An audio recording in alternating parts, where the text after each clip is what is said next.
Ciencias Naturales. Primer año de bachillerato. Biomas terrestres y relaciones de los ecosistemas.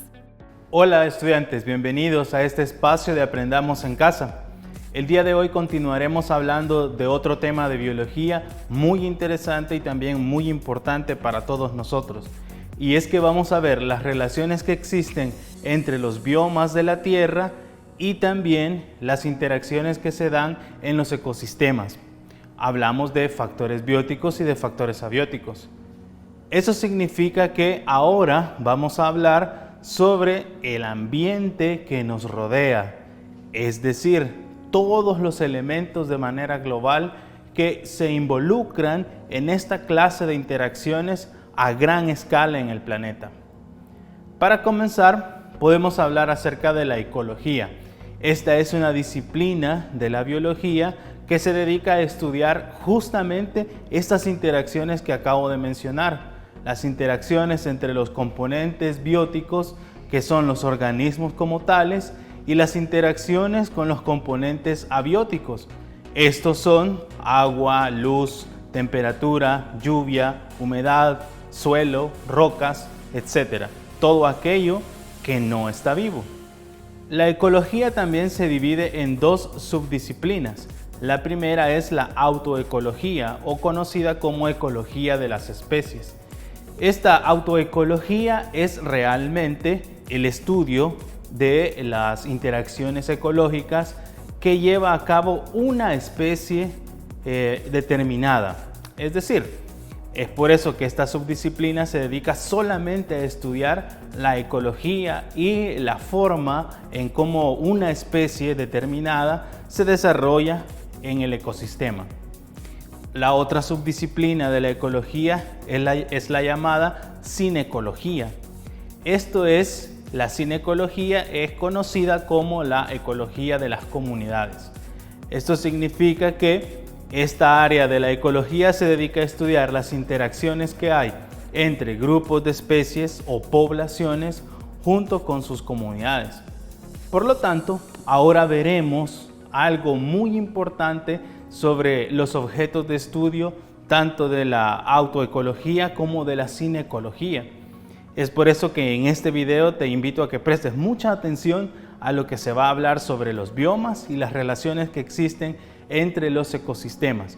Para comenzar, veamos un poco sobre los grandes aportes históricos que se han hecho sobre la ecología, así que presta atención.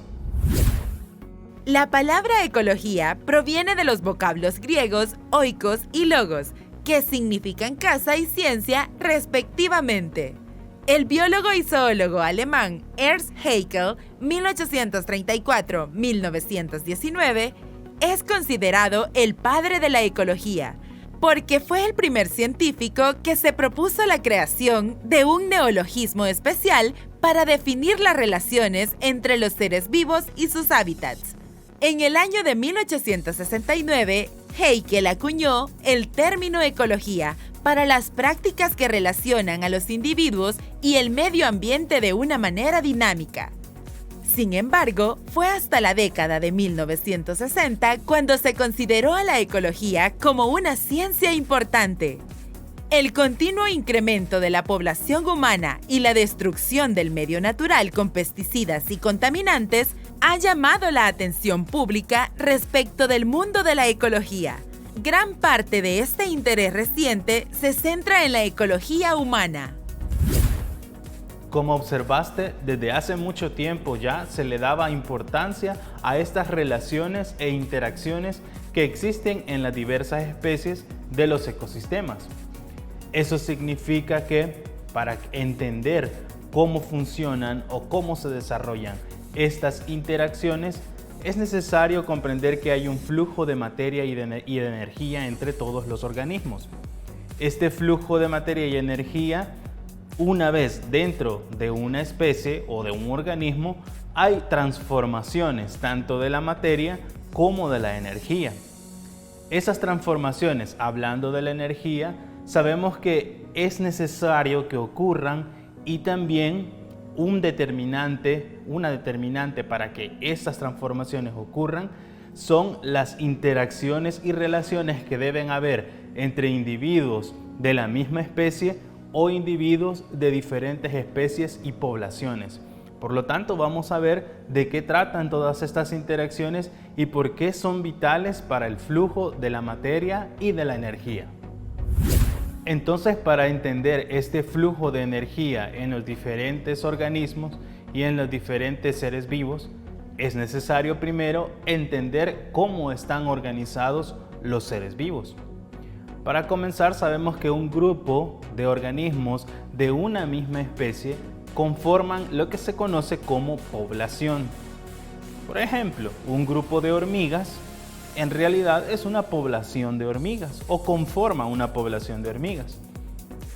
Las diferentes poblaciones de diferentes especies, es decir, el conjunto de todas estas interactuando, forma lo que se llama comunidad. Hablando sobre el ejemplo de las hormigas, también en este mismo hábitat donde habitan la población de hormigas, hay otros organismos como gavilanes, mariposas, reptiles, etc. Y estos conforman una comunidad. Luego, en el siguiente nivel de organización, las comunidades forman un conjunto también de organismos que interactúan. Por lo tanto, el conjunto de comunidades biológicas se conoce como ecosistemas. Estos ecosistemas también forman parte de otro nivel o de otra escala jerárquica un poco más alta, que son el conjunto de ecosistemas, forman lo que se conoce como biomas. Los biomas incluyen también tanto factores bióticos, es decir, organismos, como factores abióticos, es decir, toda aquella materia no viva que interactúa con los organismos. Ahora, el nivel más alto de todo esto, que es el conjunto de los biomas, es la biosfera. La biosfera realmente es todo el planeta Tierra y toda la superficie, o más bien toda la capa, que contiene vida. Vida de cualquier forma. Eso es la biosfera. Esta sumatoria o estos niveles de organización de la vida hacen posible el flujo de energía y de materia a través de las interacciones. Sin embargo, ¿cuál es el detonante o cuál es la cantidad de energía que se necesita para echar a andar estas interacciones? Pues esta energía proviene principalmente y directamente del Sol, específicamente de la radiación o de la luz solar que llega hacia el planeta Tierra. Esto desencadena entonces las interacciones de los organismos y, como vamos a ver también, estas interacciones pueden tener diferentes naturalezas. Las cadenas tróficas o alimenticias están formadas por varios eslabones o niveles tróficos. En primer lugar tenemos a los productores. Estos son organismos autótrofos capaces de introducir la materia orgánica al ecosistema y con ello su energía útil. Para lograrlo, captan y transforman la energía luminosa o química a través de procesos como la fotosíntesis.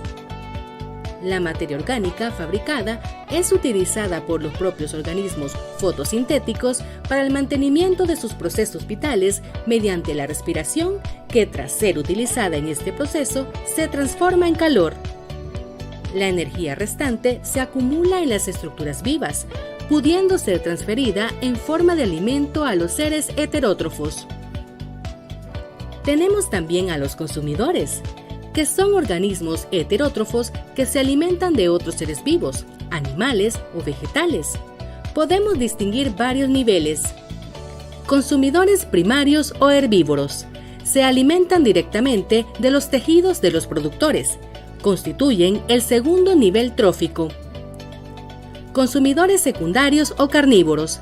Se alimentan de los herbívoros y de sus parásitos y constituyen el tercer nivel trófico. Consumidores terciarios o carnívoros finales.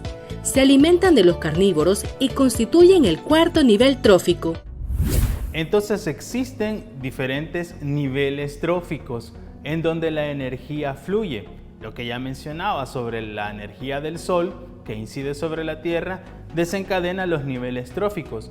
Así que para ver en qué consisten estos niveles tróficos y cómo la energía y la materia se desarrollan o se mueven a través de ellos, te invito a que prestes atención a este video. Veamos detalladamente a través del gráfico que observas cuáles son estos niveles. El primer nivel, como ya mencionábamos, es el nivel de productores primarios. Los productores primarios son todos los organismos autótrofos que producen su propio alimento. Eso significa autótrofo, como plantas y algas. El siguiente nivel son los consumidores primarios, que son organismos que consumen plantas o que consumen hierbas, los organismos herbívoros. En el tercer nivel encontramos a los consumidores secundarios o depredadores. Estos son los organismos que consumen a aquellos que son herbívoros o que comen carne. Luego también podemos encontrar un cuarto nivel, que son los depredadores de tope. Sin embargo, hay, aparte de estos niveles que ya mencionamos, hay un especial nivel, por así decirlo, de los descomponedores. Los descomponedores son también organismos heterótrofos como los consumidores, pero estos se alimentan de toda la materia orgánica en descomposición producida tanto por herbívoros, carnívoros, es decir, autótrofos o heterótrofos, y se encargan de llevar toda esta materia en descomposición y reincorporarla al ecosistema para que nuevamente comience el ciclo de flujo de materia y energía. Estos descomponedores se conocen como saprótrofos. Vemos que las relaciones tróficas o las relaciones alimenticias se basan justamente entre las interacciones que hay en las diferentes especies. Ahora bien, estas interacciones o estos niveles tróficos o estos niveles de alimentación en las diferentes especies se deben de organizar de manera gráfica. La forma en cómo tradicionalmente y por convención se han organizado es en estructuras parecidas a triángulos, ya sea invertidos o pirámides también, para comprender un poco mejor cómo funciona la dinámica de los niveles tróficos. Ahora, los niveles tróficos sabemos que dependen de las cadenas y de las redes tróficas. Cuando hablamos de cadenas y redes tróficas, sabemos que estamos hablando del flujo de materia y de energía a través de los diferentes organismos consumidores y también productores. En primer lugar, una cadena o una cadena trófica en este caso es justamente un flujo de materia y energía de forma lineal, en donde comienza o se puede rastrear desde un principio con los productores hasta llegar a los consumidores finales o los consumidores tope. Luego, si hablamos de una red trófica, la red trófica es un entramado de rutas metabólicas que nos muestran las interacciones que se dan entre una o varias especies con respecto al consumo de una especie por otra y viceversa. Es decir, en este caso, en las redes tróficas, tú ya debes de saber que el flujo de energía no es lineal, sino que es un flujo de energía que proviene de diferentes rutas en donde las interacciones son las que determinan quién se come a quién. Y también los factores abióticos, en el caso de las redes tróficas, influyen porque muchas ocasiones los organismos no comen lo que les gusta, sino lo que está disponible en el ecosistema. Pero para entender mejor y para visualizar mejor cómo funcionan las cadenas y las redes tróficas y los niveles tróficos, te invito a que prestes atención a este video. Veamos. Ahora hagamos un pequeño ejercicio mental. ¿Ves la gráfica que aparece en pantalla? De esta podemos hacer una cadena alimenticia con los organismos que ves en pantalla. Notas que siempre se ajusta a los niveles tróficos que ya mencionamos. Te invito a que puedas realizar una observación en tu comunidad o alrededor de tu casa para que puedas construir una cadena trófica parecida a la que observamos en pantalla. Ahora, veamos una cadena trófica de una zona costera con los siguientes organismos que ves en pantalla. De estos organismos también podemos hacer cadenas o redes tróficas interactivas. Ahora bien, también tenemos las cadenas o redes alimenticias de la zona urbana con los organismos que ves en pantalla. También te invito a que puedas realizar un ejercicio de observación en tu casa para poder hacer una cadena alimenticia de zona urbana como la que observaste en la pantalla. Dentro de la naturaleza también existen elementos químicos que intervienen de forma determinante y esencial en estas interacciones y en estos niveles tróficos que ya hemos mencionado.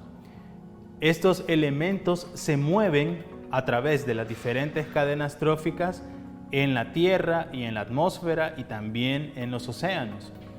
Estos elementos son muy conocidos y muy abundantes, como por ejemplo el carbono, el hidrógeno, el oxígeno, el nitrógeno, fósforo y azufre. Estos elementos se encuentran tanto fuera como dentro de los organismos y estos elementos son los que circulan de manera cíclica a través de los diferentes niveles de organización trófica. Entonces, esto es conocido como ciclos biogeoquímicos. Los ciclos biogeoquímicos son justamente este movimiento de los elementos, tanto dentro de los organismos como fuera de ellos. Si estos elementos no se reciclaran o no tuvieran esta circulación cíclica, sería imposible para los organismos obtener su materia y energía para las funciones vitales. Esto significaría que sin los ciclos biogeoquímicos, la vida en realidad se extinguiría o no existiría. Ahora bien, en estos ciclos biogeoquímicos también intervienen, como ya mencionábamos, las interacciones entre las diferentes especies. Y de hecho, el reciclaje de materia se da a través de estas interacciones. Estas interacciones en los organismos vivos, tú debes recordar que son de dos tipos: las relaciones interespecíficas y las relaciones intraespecíficas. Hablando de las relaciones interespecíficas, son las que ocurren entre diferentes tipos de especie o diferentes poblaciones. Esto significa que se da en los niveles tróficos una interacción y un flujo de materia a través de las diferentes especies, como por ejemplo hay varios tipos de interacciones: comensalismo, mutualismo, la depredación como tal, etc. Ahora, hablando sobre las relaciones intraespecíficas, estas ocurren entre los organismos de una misma especie. ¿Qué significa esto? Hay interacciones entre organismos de la misma especie o de la misma población que luchan o que intervienen con respecto a recursos, es decir, el territorio, el refugio, los lugares de alimentación, el alimento como tal. Estas interacciones que son intraespecíficas se dan justamente en organismos de una misma especie. Ahora imagínate un entramado de todas estas interacciones ocurriendo al mismo tiempo. Relaciones o interacciones interespecíficas entre un montón de organismos o relaciones intraespecíficas entre una población enorme de una misma especie. Pero no nos lo imaginemos. ¿Por qué no vemos este tipo de relaciones en un video para entender mejor qué estamos hablando y sobre las relaciones que hay? Así que presta atención. La mayoría de interacciones biológicas suceden en función de obtener recursos y condiciones tales como materiales, energía, espacio y transmisión genética. Las interacciones resultantes son muy diversas. La clasificación más común es aquella que relaciona el efecto que un organismo tiene sobre otro. Entre este tipo de interacciones se encuentran la competencia, que ocurre cuando dos o más organismos utilizan los mismos recursos o condiciones del ecosistema y por tanto, la presencia o acción de uno reduce las posibilidades de otro para obtenerlo.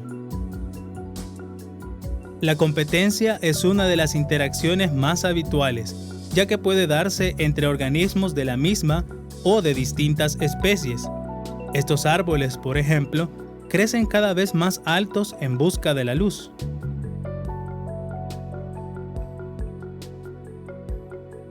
El comensalismo. Se llama así a la interacción donde un organismo se beneficia de la presencia o acción de otro, mientras que este otro no se ve afectado. Un ejemplo práctico de comensalismo ocurre entre las plantas epífitas, aquellas que crecen sobre los árboles sin introducirles sus raíces, tales como orquídeas, musgos, helechos o gallitos, y los árboles que la sostienen. En este caso, la epífita se beneficia al situarse de mejor manera con respecto de la luz, un efecto positivo, mientras que el árbol no resulta perjudicado ni beneficiado. El efecto en este caso es cero. El mismo efecto ocurre con las algas y musgos que crecen sobre el caparazón de las tortugas adultas y de los organismos y larvas que colorean las conchas de los moluscos. El mutualismo. Como la palabra lo indica, el mutualismo es el tipo de interacción donde ambas especies o individuos obtienen un beneficio de la presencia o acción de la otra. Por ejemplo, un buen observador se habrá percatado que en los huecos del tronco de los árboles de guarumo usualmente habitan agresivas hormigas. Ellas llegan atraídas por una sustancia dulce secretada en la base de las hojas, de la cual se alimentan. Es así como el guarumo hospeda a las hormigas que, a cambio, funcionan como eficientes guardianes que patrullan sus ramas y lo protegen de los temibles herbívoros. Los murciélagos frugívoros y los árboles frutales son otro buen ejemplo de mutualismo. Durante la noche, los murciélagos salen de sus escondites y cortan los frutos maduros de diversas especies vegetales para alimentarse. Son comunes los frutos del capulín, guarumo, ocotes e incluso especies exóticas como el palo de hule que observamos. En su proceso de alimentación, los murciélagos esparcen las semillas que en condiciones óptimas germinan hasta convertirse en nuevos árboles frutales, favoreciendo así la reproducción y distribución de dichas especies. El tema sobre las interacciones y relaciones de los ecosistemas y los biomas terrestres es muy amplio. Sin embargo, espero que hayas aprendido los conceptos básicos sobre las interacciones y la dinámica de la naturaleza para poder entender mejor cómo se desarrolla esto en nuestro planeta.